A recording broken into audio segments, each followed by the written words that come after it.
failure can have an outlook of bad, or failure can have an outlook of good.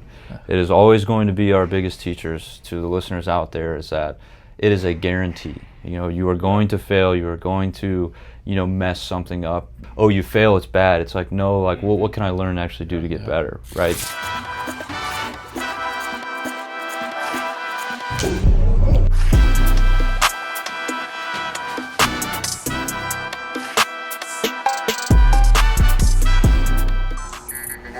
Good morning. We're live. We're back with another episode. Hold on, I just gotta hit this Pokemon real quick. Give me a sec. Redo, bro. No, it ain't no redo. This is our shit, man. We come prepared. Who's coming in? Slowly say hello to the podcast. Oh. What's up, crew? Gee, birthday today or tomorrow? Happy birthday, dude. Happy birthday! Happy birthday, John! Thank you. Man, really happy for the man right here. Happy birthday, everybody. Just John, how does it feel? Happy birthday to Chico. Let's see. 27. Paul knows what I'm gonna be doing today. Oh. Yeah. I'm gonna be mowing the lawn. Yep. I'm gonna be on my riding lawnmower, having a couple beverages. Mountain Dews, of Yeah, course. Mountain Dewsers. Yeah, it's gonna be a good time. That grass is going to be green. The smell is going to be perfect. It's gonna be. Let me just say, I'm leaving here. Perfect. Hi. Hey, put that on the podcast. Let Trey know. Sorry to interrupt. No, you're good. Hey, John, happy birthday, kid. Happy birthday. All right, guys, we're back with another video. Today we have a special guest, Mr. Paul Hall. Round of applause for Mr. Paul Hall. Thank you. Thank you. What an honor to join the crew. Yeah, man. What an honor. Building, man. The GOAT. Everybody. Like I said before, it is really hard to get this special guest out here. It takes a lot. So make sure you're liking, you're commenting, you're subscribing. For first and foremost, for those people that live under a rock that don't know who Paul Hall is, Paul, give yourself a little introduction. Ooh. How far do we want to go on the introduction side? Whatever you want, man. Hey, Take the mic, man. Hey, today's your day, man. Oh, today's my day. Okay. Well, yes, I'm Paul Hall. I'm a coach here, of course. I've been here for now 3.5 years. I actually just celebrated a 3rd-year anniversary a couple months ago, boys. Awesome. There we go. Feeling Time old. flies here. Time does fly, man.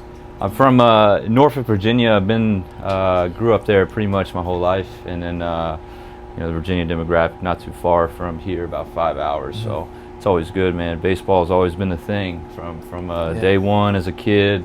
Fortunate enough to play a long time, and still obviously get to Still playing. Don't forget playing. that. I still do play. Me and John, basically, go Dragons. Go Dragons. We had a down year this year, but we'll be back. We'll be back. But yeah, that's a brief synopsis of the story, just a little bit. But. Let's kick it off right away. You here are a very respected coach amongst all your peers, and I'm not saying that everybody's respected here, but you're like really respected amongst everybody else. Like, run us through what has shaped you to be who you are today as a coach and as a human being, like throughout your career. Like, give us a quick rundown of that. Yeah, so I think it, really, I actually tell this, like part of this, like if someone were to tell me I was going to be a coach and make it a career 7 years ago, I would say you're full of crap. Yeah. Not in like a bad way. I just never really saw it as like something that I was like driven towards by any means, but the story really comes like from my playing career and like why this led to this. So, like I would say I was relatively good. I was, committed to played baseball at Virginia Tech, and as I got there, I kind of experienced like a couple injuries, like the pitfalls of, where command, velo, and like you're actually just like not the same pitcher that you once were at some point. Which is obviously an interesting thing that all players can kind of relate to in some capacity. But I think it's a innate notion, like with players that I played in summer ball to then guys that I even grew up with, that where things didn't quite pan out, and it was this idea that you're not really getting the help that you thought you were going to receive, and that's not like a knock on anyone specifically, right? Like everybody's got jobs where wins and losses mean something, and you have to have a focus like within that realm, and that's good. But like the truth is, like how we know how to train baseball today, I sort of was picking those things up like on my own throughout college, and I dealt with a couple UCL sprains. My labrum is torn like on my front side of the front side of my shoulder. And like picking up those things actually is what helped me kind of recover, be able to take the next step, find the solutions that I needed to do to get it done. So it was kind of like an active practice before I actually learned like actual mechanism and used it further as I went along and got older.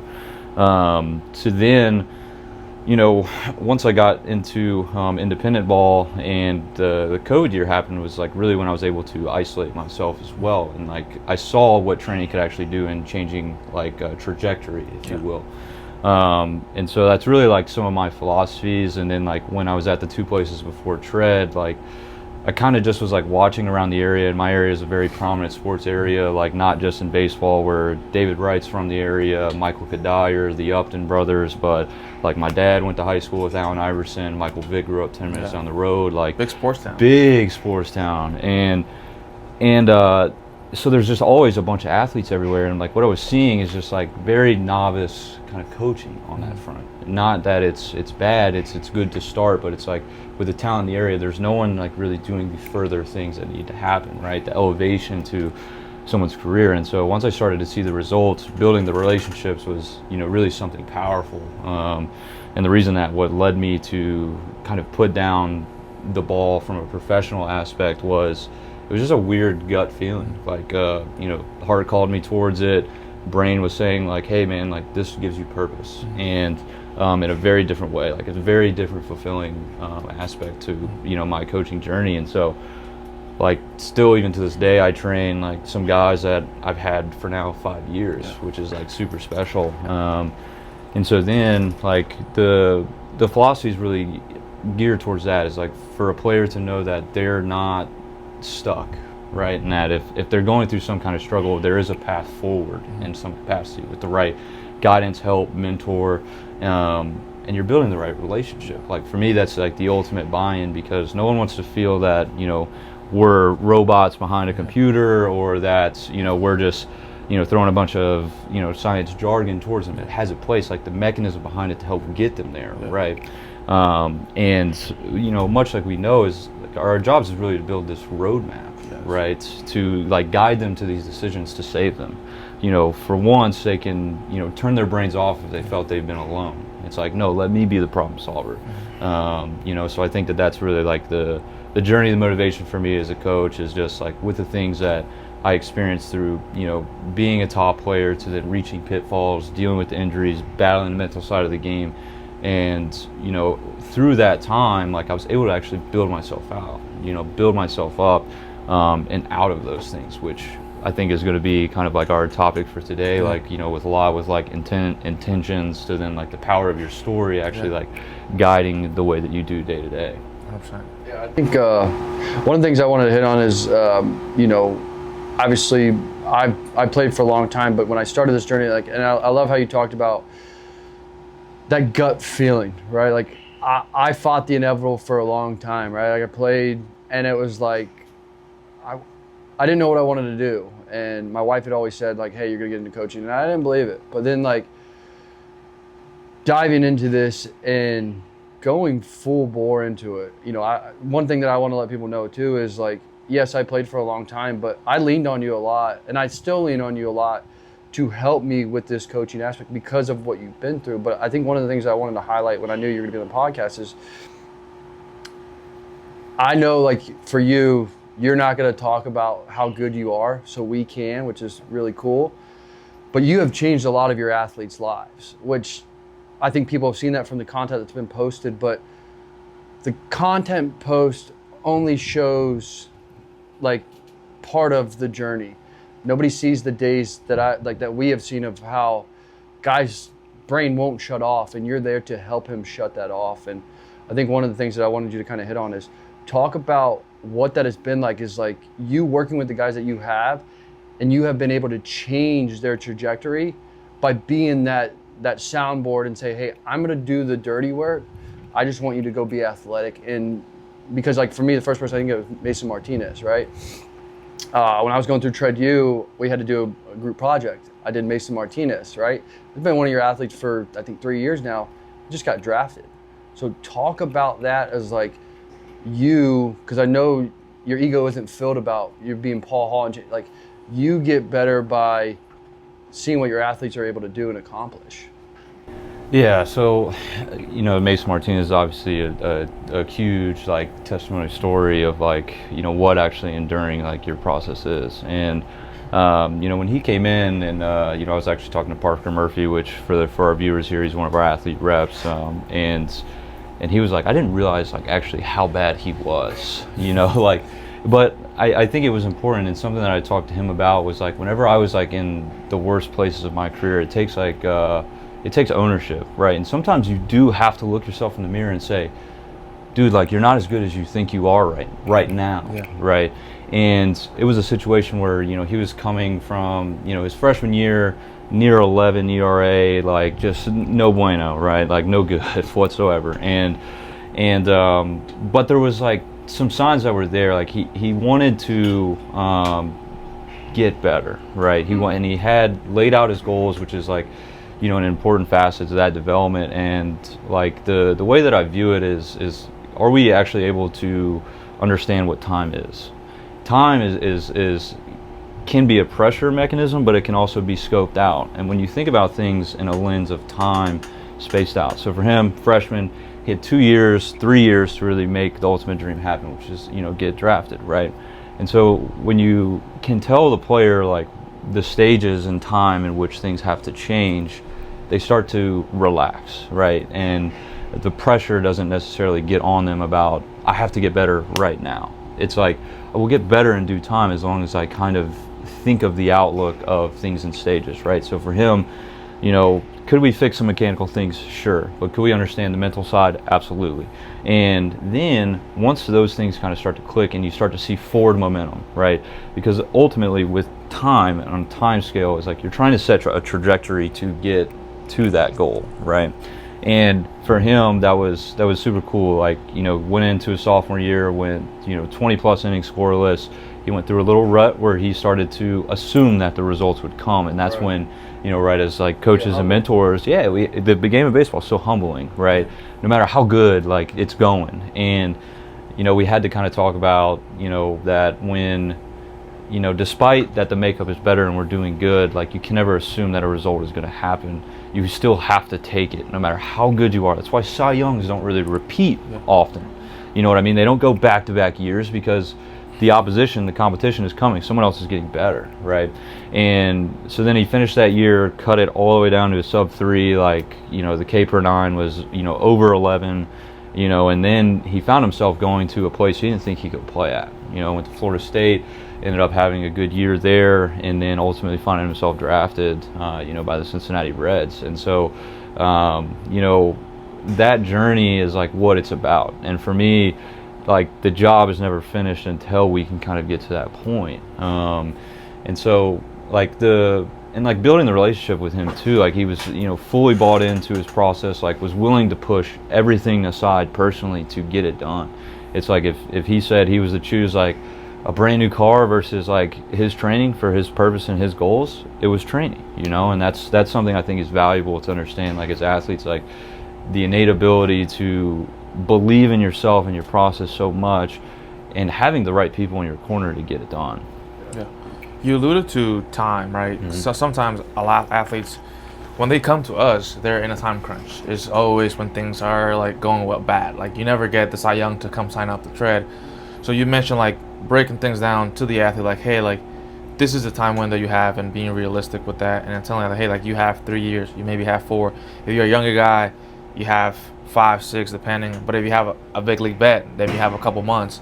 So it's very different. But for the high school, freshman and college guys, when you break it down and then you could bring that mindset down, like, all right, like, I don't have to rush things.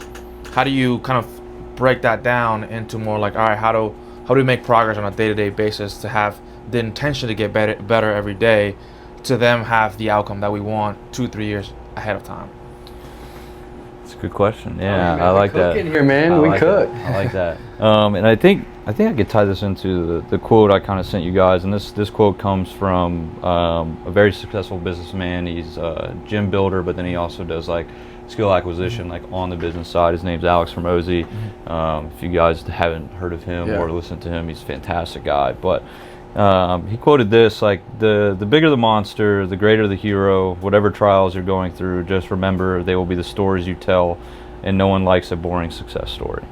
Okay, and like when you talk about like time paired with that, like making it to college, I think the number is roughly 7%. Right, 7% of baseball players will make that. The professional ranks is 1%, to then a big leaguer is less than 0.1%. Okay, and you have to remind. I think it's always interesting. Like we always have to remind ourselves like why we actually play the game. Right, we all dreamed we were in the yard just BSing around, like saying I want to pitch Game 7 of the World Series. And there's a lot of different motivation factors that come into play. Right, sometimes it can be like, hey, I come from nothing, and like this is what's going to actually be able to provide for my family within the resources that I have, which is a very real thing. To then, like, some people actually genuinely enjoy the game, right? And then there's other factors like a religion, and I think that I don't know if you guys are into like golf or anything like that, but I know Nico, you're going to know this guy. Like Scotty Scheffler is obviously the greatest player in the world, and he kind of opened up about this earlier this year, or excuse me, this past weekend in the major tournament, where he talked about that it wasn't like golf doesn't kind of define him in some capacity. He doesn't find his full fulfillment in life from that. It is the family, and like the reward is that he's gets to actually wake up and play the game often.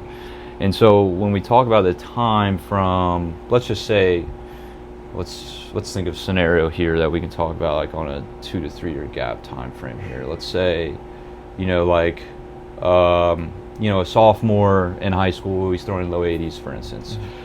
And then something that I try to do is like really explain to them what that time parameter is. It's like, okay, we have 2 years, you have technically 1 year, a year and a half before your actual recruiting window can happen. You have 2.5 to 3 years before you actually show up on campus, right? And say they're low 80s, it's like obviously we need to throw it a little bit harder, say they can pitch already, okay? And say they're approaching kind of the summer season, like there needs to be a conversation of like full honesty, right? Because if we allow the athlete to do what they think is right, sometimes it's not necessarily right, and saying, hey, we need to sell out for these next 3 months of time that you don't actually really get too often, because us going out to compete is not going to do too much, right? And that goes to the intent and intentions of a guy's process. It's not, and like if they do have the aspirations to play college, right? It's like if you want to be a good high school baseball player, we can make you a good high school baseball player, no problem. And sometimes that's okay. Like there's nothing wrong with that. And so when we break it down, it's like, can we inch out 2 to 3 miles an hour in 2 to 4 miles an hour? Say that then takes them, to 85 to 88. We can market that, right? But let's also go see how that plays in the fall. Match the competitive skill that they already have with them, to then pair that with a better evolved version of that. And sometimes I find that if we can pitch that to the athlete very well of like what's possible, right, when we get this done, that sort of changes like the mindset just like a little bit. And so then that's when they're able to see forward momentum. They're like, okay, hey, I'm at this. Now they start to understand like what actually happens when they do that process, taking care of the little things like the boring stuff in that quote, right? The monotony, right? And I think that this can go. I like to study a lot of elite athletes, like when Kobe Bryant was alive, like shooting 400 500 free throw shots like every day. It's like, what does that mean? Like he does free throw shots, he may get I don't know, anywhere from like 6 to 10 a game, depending upon how much he's fouled. But he's overdoing that, and then that's when you make things a little bit harder too. Like Steph Curry talked about it when, he's obviously one of the greatest shooters of our time, and he made his training harder by like, how many can I swish? It wasn't like it's like making that harder. It's like inching out that 5%, and so then once they take that, the high school population will be so far ahead of their peers who aren't kind of in tune with that process a little bit. And I think once they start to see success, that boring, monotonous things like, eating right, going to sleep, doing your mobility, actually attacking your strength training and being consistent, to then just like showing up. Like that's just what champions do. They just show up. That's a very loose way, but they show up and do what they're supposed to do. and then that's when they don't even like second guess themselves. But I think too, what's important with the young population and even the older population who find themselves having success, because to your point, John, that you made, like nobody's coming to us like when they're at their best by any stretch of the imagine. And I like this concept that's like called foreshadowing failure, right? We do a lot of like showing like what the success is, but then I challenge the athletes to say, you know, map out what it would be like to actually fail. You know, what does that look like? And if they can have the picture painted of like both, they kind of veer towards like where is going to be success, because they're always reminded about what failure would actually look like because they've already drawn that out. You know, and so then that's when you kind of layer those goals like accordingly from there. So I know that was a very long-winded answer on that front, but like if you can take it into time gaps of like the short term where we need to go, okay, we need to do this to be successful here, to actually be marketable, okay, then that transitions us into a winter off season that then allows us to prepare for a big spring, right? Something to get excited for, right, ultimately. So how exactly does remote coaching work? You will have unlimited access to text and email your coach, hop on weekly FaceTime calls, and receive regular mechanical and training updates. Each day, your plan will detail exactly what to do from start to finish, with instructional videos for every single throwing drill, mobility routine, and lifting exercise. Nobody's going to do the work for you, but we can show you the path to get there. It's your career. Let's get to work. Talking about that, I deal with probably a lot of athletes who don't have realistic goals. How you deal with that, you know? 'Cause maybe it can come a little bit. What would you say, like, okay, so like unrealistic? He's probably like 30 years old. He used to play minor leagues probably when he was 22, 23. He came here and said, I want to make it to the big league next year, and I want to win 20 games. I think let me before you go, because like I want to, but I think it is, because I love that, because that goes off of what Paul's saying is you know, the quote. I don't want to misquote it. What was the quote about the monster, the bigger the hero? Yeah, so the quote follows: the bigger the monster, the greater the hero. Whatever trials you're going through, just remember they will be the stories you tell, and no one likes the boring success story. Right. So like alluding to that right there, like he played 8 years ago in the minor leagues, and then he sets this goal of I want to be in the big leagues next year. Mm-hmm. So he bypassed 8 years of this, right? And what Paul, the reason why I wanted to kind of tie this together is because guys sign up for tread and they think the path is linear, right? Like straight up, we all deal with that. It's like, hey, they come to us when they're in need, and they're like, I signed up for tread, my path is now linear.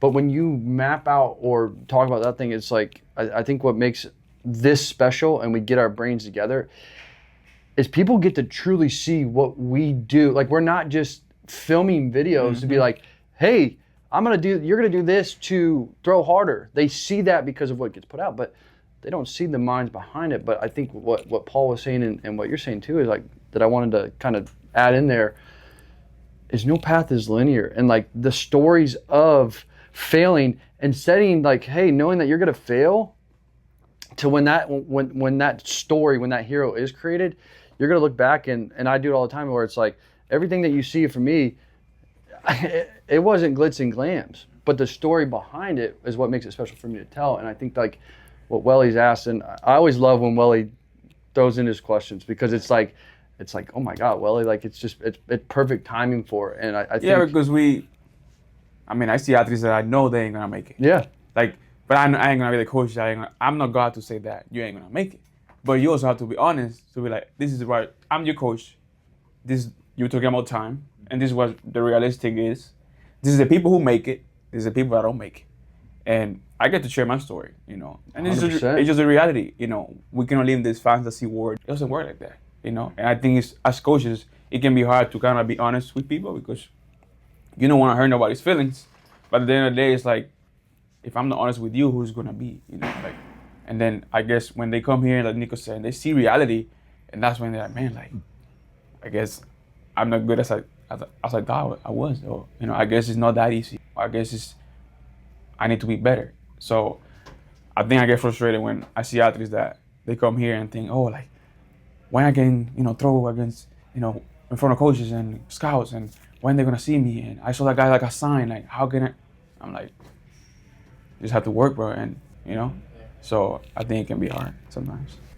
Yeah, and I think we'll all kind of have those cases, right? Where like we look at an athlete and it's let's say we have a high school guy, and we can also tie this into the pro population too. It's like when they're in high school and they're like, man, I want to go. It's either P4, P5, how are we going to look like, or nothing, and it's like. It's like, hey man, like we're not even close there yet, and I always try to remind myself that sure, we provide a service, but like what's our job? It's a coach, right? And if someone's not going to be honest to them, they're going to have just unrealistic expectations all the way through, right? The linear aspect, they think it is linear. I can assure you, and I think we all can attest to this, that like if things happen so linear, we didn't predict that. I don't see that at all. Like me saying like, shoot, like, yeah, I expected that to be that linear in that facet. But I can assure you, if it does, there is this, right? There's a give or take in some capacity there. And I think that does tie into the time and then like your actual like why to doing this. And when a guy handcuffs themselves to like a year, and it's like, hey, within a year, I've got to be in the big leagues. It's like, why are you putting so much pressure on that? Like, yes, pressure is a privilege, but like when pressure is actually a privilege, it's when you're in the moment and in the arena to actually do, right?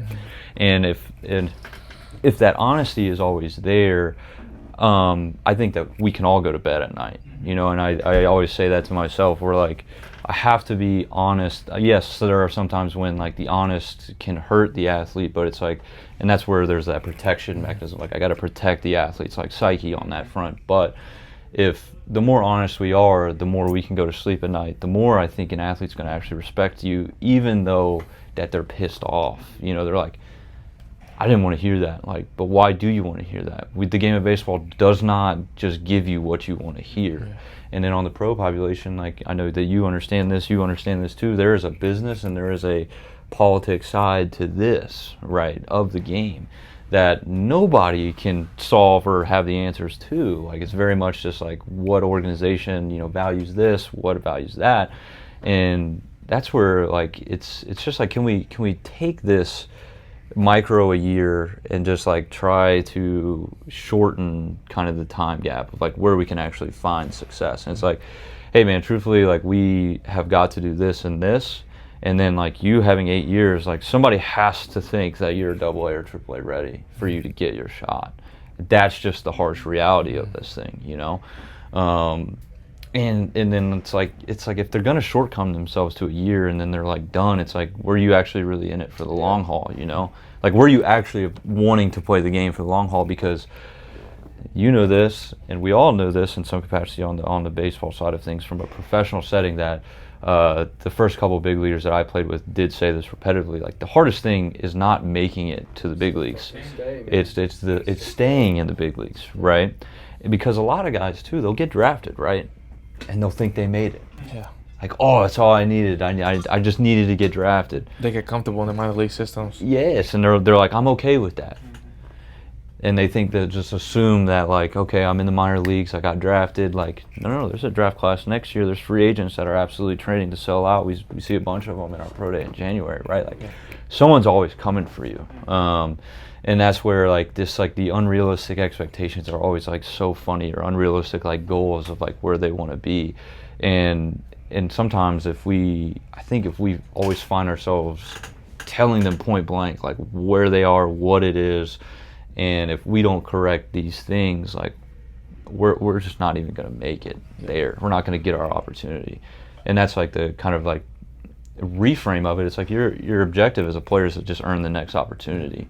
So it's like a guy like him, it's like, can I do all these things to get myself in the arena? Because if I'm not, I can't make the big leagues. Yeah. You know what I mean? I'm just like shooting for the end goal without understanding the in-betweens, I think that, of course, making the path of the success, but also thinking about the path of failure. Because adversity is always going to come. So I think time is meaningless when you say, oh, I have a year. And adversity is going to come at some point.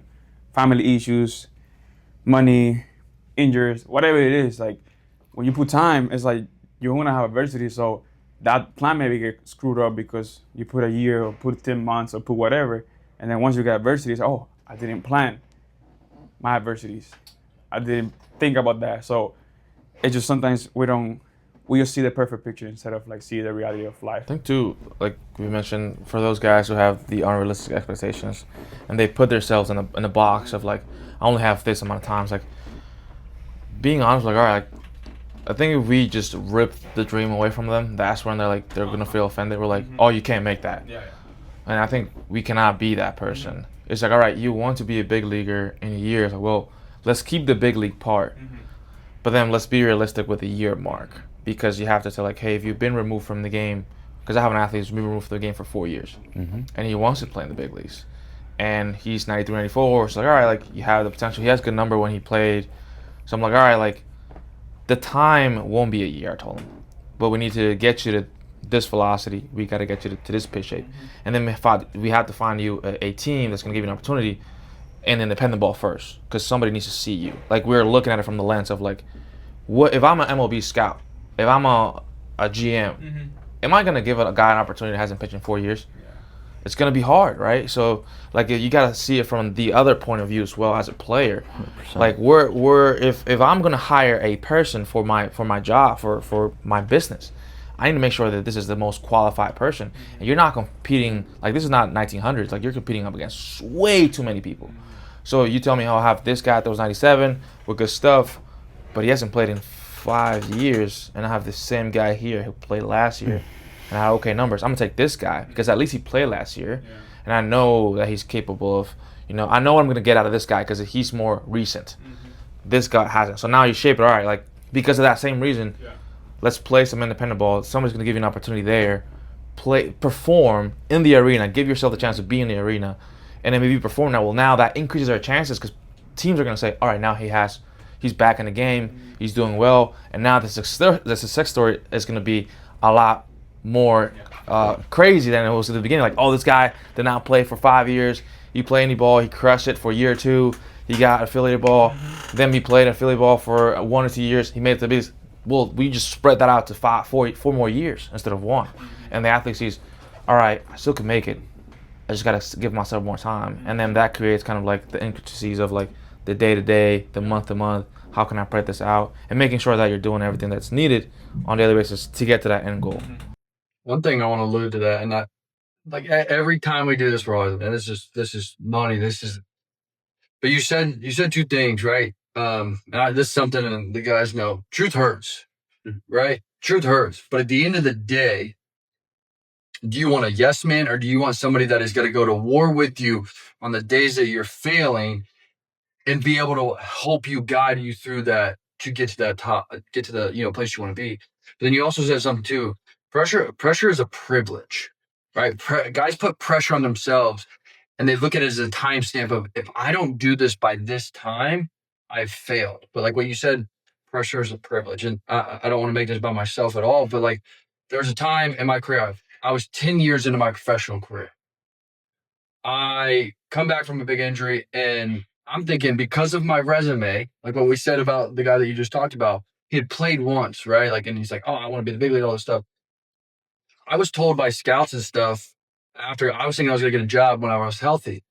I was told by scouts, like, dude, if you want to play again, like, you got to go to indie ball and prove that you're healthy. Like, you want that opportunity again, like, you got to go show it. So that pressure, knowing that, like, hey, I'm going to have to go a route that I never thought I was going to expect to take.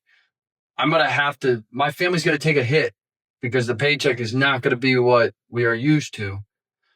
I took that as that pressure, and it was privilege. I made 5 stars and got signed back out of indie ball, right? Like, so when you say pressure is a privilege, I don't think people really understand what that means. Like, if you put pressure on yourself to be a big leaguer after 8 years, you put yourself to be, you want to be a D1 guy when you've never even played against the best whatever the case may be. But pressure truly is a privilege, and how you take that pressure is what really allows you to take off to that next level. So I thought that was pretty special that you said that. Yeah. Because I also think it's like it's what keeps you alive. 100%. You know what I mean? And it goes into, like, if it were perfect, like, it would be rather boring, right? Because no one actually relates to that. No one relates to perfect. Why does everybody like the superhero story? Because, or like when we're kids, we're watching, whatever movie, right? Like we're watching as like kids, where they, there's this person, right? And they're going through whatever they're going through. And this is where I think that's why there's like the special between like the superhero and the villain, like the villain side. Like the villain chooses a path like towards negative and like feeding into like, oh, this is my fault. Like, I'm going to make sure that everyone feels the same way. And it's like, no one actually really resonates with that too much. They resonate with the pitfall to then bring up, because that's life. Like you're going to get punched, you're going to get down, like shoot on a family level, like next thing you know, you're going to deal with financial problems, like this, that, and the other. And Welly brought up like a good point with like the time to then like, how I was talking about like the failure to then the success side of things. Like, like I just had a guy get back to the big leagues, and it had been 4 years since the last time he made the big leagues, right? Which was, and I commend him for always having this outlook where like, he pitched in Asia for 3 years where, he had to, and I actually think he was relatively successful when he was in the big leagues with the Tampa Bay Rays. It was a rewire to him becoming a starter, and then now he's in a situation with the Detroit Tigers, who are, I think they're the best team in baseball from like a wins and losses perspective, right? Yep. And so it's crazy what can happen if you just stay where your feet are and you just kind of keep competing, because like if you're still doing it, like there's a reason you're still able to do it. And sometimes like the timing is more fulfilling after kind of that pivot, you know what I mean? Like I think there's just numerous of stories of like the comeback stories, and like everyone loves those outside of just like the perfect linear equation to it. And so that's where I think that like time is just such a special thing. Like 34 years old, man, like been 4 years, he's entering his mid 30s, and like who knows if he, I hope that he continues to, kind of ride it out with them, and then maybe he finds himself a deal that like he wouldn't have had maybe if he stayed stateside, or kind of just got complacent and said, hey, I made the big leagues, like I'm good, So I think that that's a super special like outlook on it for sure, and like because it is a privilege to still keep doing it. It is, and I think just to attest to that is for our viewers that sign up for Tread, or if you watch this stuff and you're like you're unsure if it goes on, but this is things that we're talking about. This is what drives us, right? Like you work with the guy, because you said it, earlier in the podcast of saying it's really hard to make it to the big leagues. It's harder to stay. My man pitched 4 years ago in the big leagues. 4 years have gone by. Most people are like, man, like you're trying to hang around, but you lose that hope. There's pressure from life telling you not to play. Yeah. My man goes to Korea, goes overseas, goes to a completely different, country, and still playing the game that we love. And here we are talking about him on the staff of one of the best teams in the big leagues, rewriting the narrative, right? Like this is a guy that pitched, like you said, well for the Rays, and he spent 4 years not in the big leagues, and look where he's at now. Like I think that's the special part about what Tread is. Yes, Tread is a great place to come and train, but the stories is what has made Tread become what it really is. So I think that's really special. I heard this quote came to my mind yesterday, and it was like, I saw this A-Rod, he laughed at me because like I was sounding goofy. I was like, I was telling him, the actual dream is actually the process. Yes. Like people think the dream is the goal at the end, but it's actually the process if you start processing it. Because I believe, I don't have the feelings that of your athlete that made it to the big leagues after 4 years, but I bet you it feels better now than when it happened at the beginning, because it was way more difficult this time around to get back. And then once you have something that's really hard to get, when you have something that not many people have done or have gotten, it feels really good. And we realize it's better because the process was more difficult. If you wake up one day and they give you a Ferrari, it's like, oh great, I have a Ferrari, but you didn't really work hard for it. Yeah. You just got it. You're probably gonna go drive it really fast and probably crash it because you didn't work hard for it. But if you sweat tears for that thing and you get to buy your Ferrari after like 8 years of working to get it, you know, grab that thing slow. Make sure you wash it every Sunday. Make sure nobody brings food inside the car. It's kind of the same idea with your career. It's like when things are difficult, like if you're able to stay where you're at and actually endure the failures and difficulties, when you succeed, you realize, damn, like the dream was actually the process, and then you can actually be happy at the end with everything you've done. Yeah. So let me ask you a question real quick. Yeah. Dietrich Gens, correct? Yeah. That's what we're talking about. Shout out Dietrich Gens. Yeah. Does he have kids? Yes. Okay. Boom. Right. Like, how 4 years ago did he have kids? I'm not sure. Whether he did or not, but like the story behind that, like, is that is just setting the foundation of how you can raise your kids with like perseverance and not giving up on your dreams, but two, like, I'm sure at times, yes, I know he played in Korea, probably made some good money, but at the end of the day, like, even coming back, he didn't know if he was going to get a shot. Like you are now providing for another human, for your wife, for your family, to be able to, still live out your dreams. But what people don't realize too is, like, you don't, when you get to a certain point of age in pro ball and professional baseball, you don't know when that next call is coming, because those calls go from a lot to 1, 2, and maybe none, right? So I think that's something that, like, is really special too, is like you start throwing life into the fact of how you're trying to get back to what you want to do. Like, that's what makes these stories even specialer, to where, like, I know for you, like, you're not sitting there like, oh, I got this guy. No, it's like you're sitting back in your office and like you're getting chills of like, holy shit, this is really freaking cool that my man just put in the work, put his head down, and he's getting to now show his kids, and the kids are getting to see him watch out history too. Yeah, and I think that John brought up, it all ties in. Like, it's more rewarding, and you don't take things for granted, right? Like when you deal with that, and then when it ties into Dietrich, man, like, it was cool to kind of see, just like he never complained, never, like, never had a bad outlook on it. Like, honestly, the conversations were just like, how can I continue to get better, outing to outing, off season to off season, and then like ultimately leading to this moment. And I think that's just like literally being present, being where your feet are, and like accepting that, like, hey, I'm in a situation, not it just is the situation that I'm in, and if you can take that mindset of, just continuing to get better, like where your feet are, you're gonna find yourself able to actually get to where you want to be. And then when you're there, you're actually prepared for it, which he was, like God bless him, he's still there. His first start back was scoreless, like, 5 innings, 1 hit, like punching out guys, like, yeah, it's just one of those things where, like, seeing that in fruition is something that, I'm proud of him. Like, that's a lot of diligence and a lot of resiliency to continue to do that with the kids, with family, getting into your mid-30s. But it is a testimony to, like, really an outlook of what it should be, of just like, I don't need to complain about my situation right now. It's like, what am I doing to actually set that trajectory? Like I said earlier, it's about setting the trajectory of like where you're trying to go. So that way, then when you're there, it's not like, oh crap, it's like bigger than me. It's like, no, I'm prepared for this now. I'm prepared. Luckily, he had been there before, so he had known what that's like. But 4 years of time, man, and it's like, now I'm here, and it's like, am I going to put pressure? It's like, yeah, there's pressure, but that's the privilege of it. It's fun pressure. Yes, Fun. yes. It's a reward. It is. The finishing quote I usually go with that is like, pressure is a privilege. It's not a right. Like, it's not. You're not entitled to have pressure.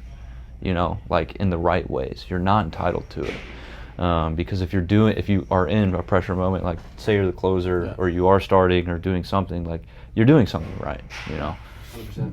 Awesome. All right, guys. I think that was it. We have 2 segments. First one, our sponsor today. Jesus Christ, Paul. Jesus Christ. Yeah, man. Hallelujah. Amen. As we go through life, our faith is being tested, and that's when we get a chance to grow.